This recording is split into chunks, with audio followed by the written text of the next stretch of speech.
اگر مرزا صاحب خود کو عالم دین کہتے ہیں تو میرا ایک سوال ہے کہ جیسے ڈاکٹر بننے کے لیے نصاب اور سلیبس موجود ہے، انجینئر بننے کے لیے سلیبس نصاب موجود ہے، تو عالم اور حافظ بننے کے لیے بھی سلیبس موجود ہے۔ السلام علیکم ورحمۃ اللہ وبرکاتہ۔ تو اس ویڈیو میں جو ہے خون اور پیشاب سے سورہ فاتحہ کا تجویز لکھنا، اس کے بارے میں انجینئر محمد علی مرزا نے کوئی کتاب کے ریفرنس سے کسی نے بتایا تھا، تو اس کے جواب میں جو ہے علی مرزا نے یہ لکھا ہے کہ کاش یہ لکھنے سے پہلے تو مر جاتا، اور اللہ پتہ نہیں لوگ کیا سوچ رہے ہیں، کیا کر رہے ہیں، کیسی باتیں کر رہی ہیں، اور کتنا انسان کو عقل رہنے کے باوجود جو ہے اس طریقے کی باتیں یا اس طریقے کی کتابیں جو آتی ہیں۔ تو اللہ ہم سب کو اس سب چیزوں سے بچائے، اور جب کہ یہ چیز سننے میں ہی ایسا لگ رہا ہے کہ بہت تکلیف والی بات ہے اور بہت افسوس والی بات ہے کہ مطلب اس طریقے کا معاملہ ہم لوگ کے سامنے آیا اور یہ سننے کو ملا۔ اللہ ہم سب کو بچائے یہ سب چیزوں سے، آمین ثم آمین۔ وہ سلیبس ہے تقریباً کم سے کم جو ہے وہ 8 سال کا ہے۔ ہر سال کا ایک نام ہے، اولا، ثانیہ، ثالثہ، رابعہ، خامسہ، سادسہ، سابعہ، دورہ حدیث۔ یہ 8 سال عالم بننے کے۔ اس کے بعد مفتی بننے کے 3 کورس ہیں، تخصص فی الافتاء، تخصص فی الحدیث، تخصص فی التفسیر۔ تخصص کہتے ہیں اسپیشلائزیشن کورس کو۔ تو مرزا صاحب بتا دیں کہ کورسز انہوں نے کہاں کیے ہیں، کس عالم دین سے پڑھے ہیں اور کس مدرسے سے پڑھے ہیں، چاہے وہ بریلویوں کا ہو، چاہے وہ دیوبندیوں کا ہو، چاہے وہ اہل حدیث کا ہو، تو ہم مان جائیں گے کہ یہ عالم دین ہے اور یہ دین کے اندر کوئی بات کر سکنے کی پوزیشن میں ہے۔ جو ان کے فقہا ہیں نا، ان کی حالت یہ ہے کہ ابن عابدین شامی جو بریلویوں اور دیوبندیوں کا مشترکہ امام ہے، فقہ حنفی کی ایک بنیادی کتاب ہے در مختار، اس کے اوپر حاشیہ لکھا تھا ابن عابدین شامی نے رد المحتار کے نام سے، اسے فتاوی شامی بھی کہا جاتا ہے۔ اس میں باقاعدہ انہوں نے لکھا ہے کہ اگر کسی شخص کو یہ یقین ہو کہ اپنے خون یا اپنے پیشاب سے سورۃ الفاتحہ کا تعویذ ماتھے پہ لکھا جائے تو اس سے شفا ہو سکتی ہے، تو یہ جائز ہے۔ انسان مر جانا تو گوارا کرے گا، لیکن کوئی مسلمان، عام مسلمان بھی کبھی یہ جرت نہیں کرے گا کہ وہ پیشاب سے یا خون سے سورہ فاتحہ کا تعویذ لکھے۔ یہ غلام سعود سعیدی صاحب کے الفاظ ہیں کہ انسان اس سے بہتر ہے کہ مر جائے۔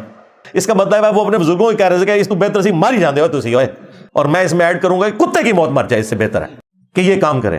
لہٰذا وہ جو آپ کو گنوا رہے تھے نا، اولا، ثانیہ، ثالثہ، رابعہ، خامسہ، سادسہ، اور پھر سابعہ، اور پھر کہتے ہیں جی تخصص فی الحدیث، تخصص فی الفقہ اور تخصص فی التفسیر، یہ ہے جی ان کے حضور یہ تفسیریں لکھے گئے ہیں۔ تخصص فی الحدیث اور تخصص فی الفقہ اور تخصص فی التفسیر، اس کا ذکر کر رہے ہیں۔ حالانکہ یہ جن بزرگوں سے ڈگریاں لے رہے ہیں ان کے تخصص کا حال یہ تھا کہ محمود الحسن دیوبندی صاحب نے ایک ترجمہ کیا ہے قرآن حکیم کا، اور اس کے اوپر جو حاشیہ لکھا ہے وہ مولانا شبیر احمد عثمانی صاحب نے لکھا ہے۔ انہی کی نسبت کی وجہ سے مفتی تقی عثمانی صاحب کے نام کے ساتھ ان کے والد صاحب نے عثمانی لکھا۔ بہت بڑے دیوبند کے عالم دین تھے، اور بانی پاکستان محمد علی جناح کا جنازہ بھی انہوں نے پڑھایا تھا، شبیر احمد عثمانی صاحب نے۔ اب ان سے بڑا تو کوئی تخصص فی الحدیث، فی الفقہ، فی التفسیر نہیں ہو سکتا۔ ان کا حال یہ ہے کہ قرآن کی تفسیر میں جب سورہ لقمان کے اندر ذکر آیا نا کہ بچے کی جو دودھ چھڑانے کی عمر ہے وہ 2 سال ہے، سورۃ البقرہ میں بھی ذکر آیا، سورۃ الاحقاف میں پریگنینسی پلس دودھ چھڑانے کی عمر کا 30 ماہ کا ذکر آیا۔ اس کے اوپر میں نے الگ سے بھی ایک ویڈیو ریکارڈ کروائی ہے، پر یہاں پہ میں صرف بتاؤں کہ اس کی تفسیر میں سورہ لقمان کی وہ لکھتے ہیں کہ قرآن نے تو بچے کے دودھ چھڑانے کی عمر 2 سال بتائی ہے، لیکن امام ابو حنیفہ رحمۃ اللہ علیہ کے نزدیک یہ 2.5 سال ہے۔ ہو سکتا ہے ان کے پاس بھی کوئی دلیل ہو، یعنی وہ یہ کہنا چاہ رہے ہیں کہ شاید امام حنیفہ کے پاس کوئی الگ سے قرآن تھا، کیونکہ حدیث میں تو ایسی کوئی بات نہیں آئی ہے۔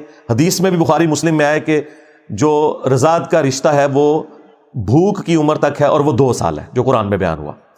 یعنی قرآن کی آیت بھی آ جائے تب بھی یہ لوگ ماننے کے لیے تیار نہیں ہوتے کہ ہمارے بزرگوں سے کوئی مس ہینڈلنگ ہو گئی ہے۔ کہتے ہیں قرآن میں تو لکھا ہوا ہے 2 سال، ہو سکتا ہے ان کے پاس بھی کوئی دلیل ہو۔ یعنی دونوں ہی ٹھیک ہو گئے، یعنی قرآن بھی ٹھیک ہو گیا، ان کے بزرگ بھی ٹھیک ہو گئے۔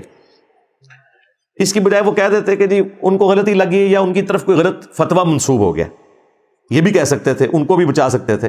دونوں طرف کے معاملات کو سیدھا رکھنے کے لیے، بزرگوں کو بچانے کے لیے وہ کہہ سکتے تھے کہ ان تک بات نہیں پہنچی یا ان کی بات ہم تک غلط پہنچی ہے۔ اب مجھے بتائیں، جو فقہ قرآن کے خلاف فتووں کو جسٹیفائی کرے، ان سے آپ یہ ڈیمانڈ کریں گے کہ جی بخاری مسلم میں نماز کا طریقہ رفع الیدین سے لکھا ہوا ہے؟ جو قرآن کی آیات کو ماننے کے لیے تیار نہیں ہے، ان کے سامنے بخاری اور مسلم کی تو کوئی حیثیت ہی نہیں رہ جاتی۔ یہ میں نے آپ کو ایک نمونہ بتایا ان کا۔ پھر جو ان کے فقہا ہیں نا، ان کی حالت یہ ہے کہ ابن عابدین شامی جو بریلویوں اور دیوبندیوں کا مشترکہ امام ہے، 1252 ہجری میں فوت ہوا، فقہ حنفی کی ایک بنیادی کتاب ہے در مختار، اس کے اوپر حاشیہ لکھا تھا ابن عابدین شامی نے رد المحتار کے نام سے، اسے فتاوی شامی بھی کہا جاتا ہے۔ اس میں باقاعدہ انہوں نے لکھا ہے کہ اگر کسی شخص کو یہ یقین ہو کہ اپنے خون یا اپنے پیشاب سے سورۃ الفاتحہ کا تعویذ ماتھے پہ لکھا جائے تو اس سے شفا ہو سکتی ہے، تو یہ جائز ہے۔ اچھا، اس کی وہ دلیل بھی دیں گے، وہ کہتے ہیں نہیں قرآن میں نہیں آیا ہوا، 4 مقامات پہ آیا کہ تمہارے لیے حرام کیا گیا بہتا ہوا لہو، خنزیر کا گوشت اور مردار، اور وہ ذبیحہ کہ جسے ذبح کرتے وقت غیر اللہ کا نام لیا جائے۔ لیکن اگر کوئی کیٹاسٹرافک کنڈیشن ہو، دل میں بغاوت نہ ہو، تو اس میں سے اتنا لے لینا کہ اس سے جان بچ جائے، تو اللہ تعالیٰ نے اس کی اجازت دی ہے، سورۃ البقرہ میں، سورۃ المائدہ میں، سورۃ الانعام میں، سورۃ النحل کے اندر۔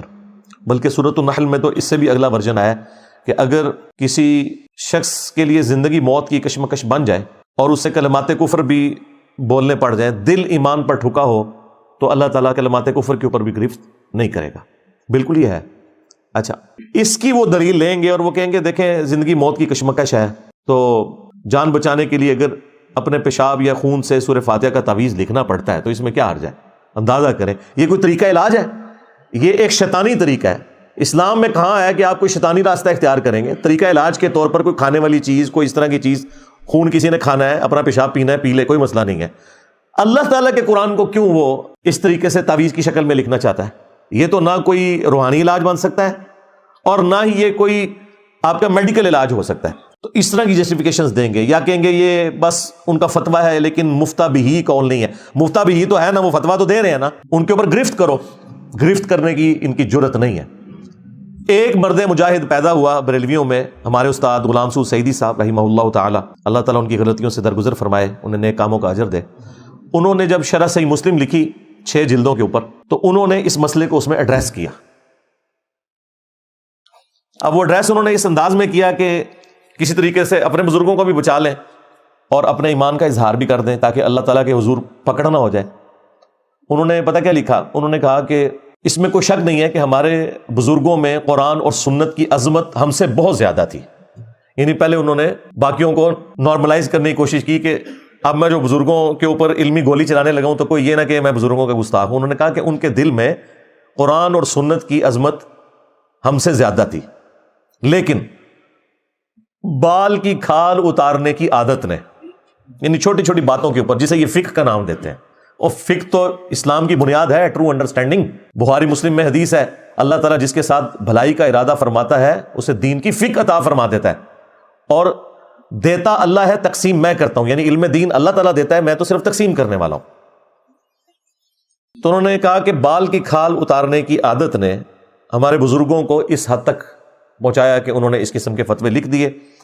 انسان مر جانا تو گوارا کرے گا، لیکن کوئی مسلمان، عام مسلمان بھی کبھی یہ جرت نہیں کرے گا کہ وہ پیشاب سے یا خون سے سورہ فاتحہ کا تعویذ لکھے۔ یہ غلام سعود سعیدی صاحب کے الفاظ ہیں کہ انسان اس سے بہتر ہے کہ مر جائے، اور میں اس میں ایڈ کروں گا کہ کتے کی موت مر جائے، اس سے بہتر ہے کہ یہ کام کرے۔ اچھا، ایک طرف تو انہوں نے یہ لکھ دیا کہ اس سے بہتر ہے مر جائے، اس کا مطلب ہے وہ اپنے بزرگوں کو کہہ رہے تھے کہ اس کو بہتر سی مار ہی جاندے ہو تسی ہوئے جو کچھ فتویٰ لکھ کے گئے ہو۔ لیکن یہ کہتے تو لوگوں نے کہنا تھا یہ بزرگوں کے اوپر کرٹیسائز کر رہے ہیں۔ انہوں نے کہا کہ یقیناً ان کے دل میں قرآن و سنت کی عظمت ہم سے زیادہ تھی، یعنی جو اس قسم کے غلیظ فتوے لکھے ہیں ان کی عظمت ان کے دلوں میں ایسی ہے کہ ان کی طرف سے جھوٹا دفاع بھی کر رہے ہیں کہ یقیناً قرآن و سنت کی عظمت ان کے دل میں ہم سے زیادہ تھی۔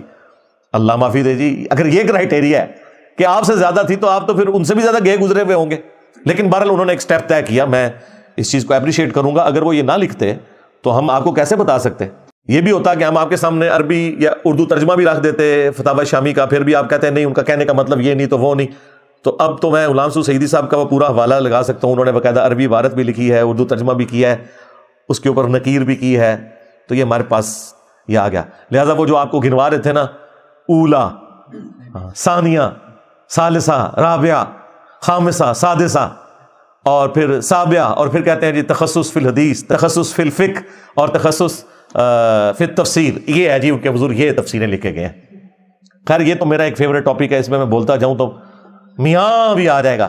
ہاں میاں لوگ کیا کہیں گے، لیکن وہ پھر ٹاپک دوسری طرف چلا جائے گا، وہ آلریڈی میں اتنی دفعہ بیان کر چکا ہوں. اب تو صرف میاں کہنے سے ہی پتہ چل جاتا ہے کہ بھئی ہم کہنا کیا چاہ رہے ہیں.